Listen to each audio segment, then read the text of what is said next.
What's up, guys? Trilogy here. Welcome to episode 5 of Trilogy Talk. Sorry for the late release. Lost track of time this week. I've been really busy with work and trying to go back to school, stuff like that. But anyways, here's going to be your update for the last week. If you don't know, I'm Trilogy with Trilogy Talk. My channel is Trilogy Effect. We do gaming, movies, manga, anime, gaming. I said that already. Dungeons and Dragons. Video gaming, and then other gaming, all kinds of gaming. So we're big gamers here. We have curated playlists on the channel. You should definitely check that out. If anything I said on this video was informational, informative, helpful, supportive, creative, anything news to you, anything you liked, feel free to like, comment down below any thoughts on it. I take criticism. I'm glad to hear anything you have to say on any topics. I will respond to every comment except for spam. We don't talk to the bots down below. But as far as that goes, if you want to also help out the channel, subscribing helps a lot. Also have a Patreon. I don't do sponsorships or ads on my channel besides what YouTube does. But besides that, I would really appreciate it if you did anything on this channel.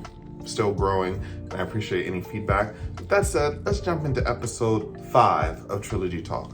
The first thing we're going to be talking about is Guardians of the Galaxy. Now, this game is a surprise. Guardians of the Galaxy, surprising. After playing Marvel's Avengers, which I really wanted to like, I really wanted to play it, I really wanted to look forward to it, that thing was a mess. A mess. And I barely even played the multiplayer. I'm just talking about the campaign. And I just really wanted to get into it. And I'm like, why are we playing as Kamala Khan? No shade to Miss Marvel. It's pretty cool. You do need a newbie character so that you can introduce the lore of the world to the audience. So like in movies and stuff like that, you have to have a newbie character so that exposition can be given to the newbie character. And the newbie character is basically the vessel for the audience. So that makes sense. I understand why they did that. It's just out of all the cast there, you have Hulk, you have Iron Man, you have Black Widow. Why make Miss Marvel the main character? But I guess it's just because of what I've been saying. We need a novice character for the audience to learn stuff. And I didn't like the mechanics, the leveling, didn't like that. I wasn't a fan of the gear.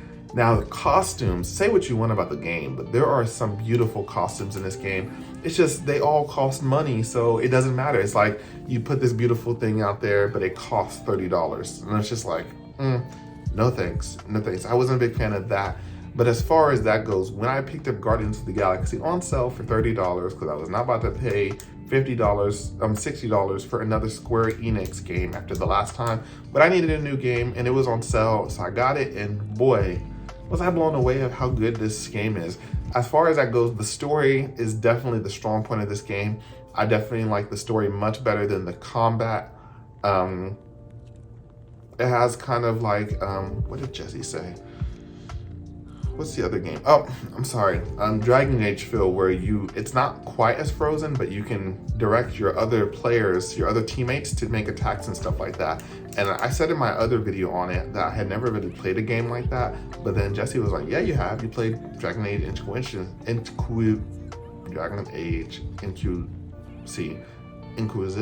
Yeah, sorry. Ignore that. I'm sorry. I can't speak. Sip. Okay, better. Anyways, it's like Dragon Age Inquisition. Anyways, it's like that where you can direct your friends and stuff like that. So you have Drax, who's the bulky character. Gamora has the sword, she's sharp. Groot can restrain characters. Rocket can blow characters up with his explosives. I think it's pretty cool. One thing I really didn't like was Rocket's character. He was such a whiny baby the whole game. All he did was whine and complain, and then whine and then complain and whine and complain. And then he got a little bit better, and then he just complained the rest of the game. And it's just like, if this was my first introduction to Rocket Raccoon, and I hadn't seen him in the first 2 Guardians of the Galaxy movies, I would write his character off completely. I would not want to see anything with Rocket, but I'm glad I had different exposure so I can have a different opinion versus what we saw in this game, because man, he was miserable. I do like the setting of this game. It isn't like an origin story, but it kind of is, whereas the characters have been together for a few months. Like some of them have been together for like a year or two, and then some of them are a little bit newer, but they are a team. They have a limited reputation throughout the galaxy, and I do like the story very much. I like the story The fighting felt a little weak, but that's just because of the position you're in, whereas Peter Quill, Star-Lord, he is a basic human. He has some really cool guns. Those guns do get different abilities throughout the game, but overall, they do very weak damage. And you can just run up and punch somebody and just watch how many punches it takes to knock one of those goons out towards the later levels. They're strong, and you're just gonna get swatted. So your job is basically to direct your other teammates, and they do all of the heavy lifting, which is pretty cool. As far as that goes, I did think like the combat was a little bit weak, but as far as that goes, I'm a really big fan of the story, and overall, I think that carries it up. I'd probably give Guardians of the Galaxy a solid 8 out of 10, and it really makes me more hopeful for anything else that Square Enix might put out in the future. Also, why did they make Spider-Man a PS5 exclusive? I don't understand.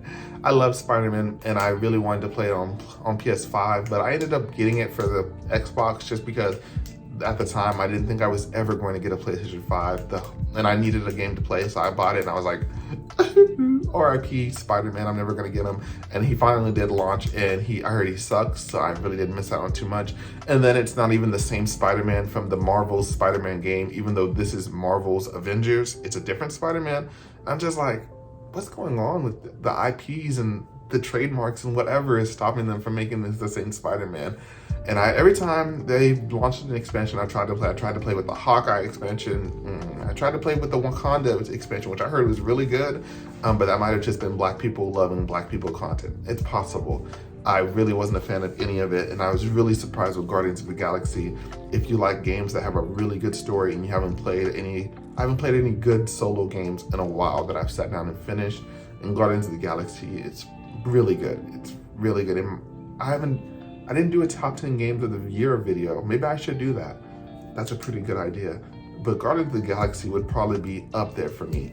I'm gonna write that down. Top 10 video games of the year. Cause I did do a top 10 movies of the year. That video is linked here, but I didn't do video games.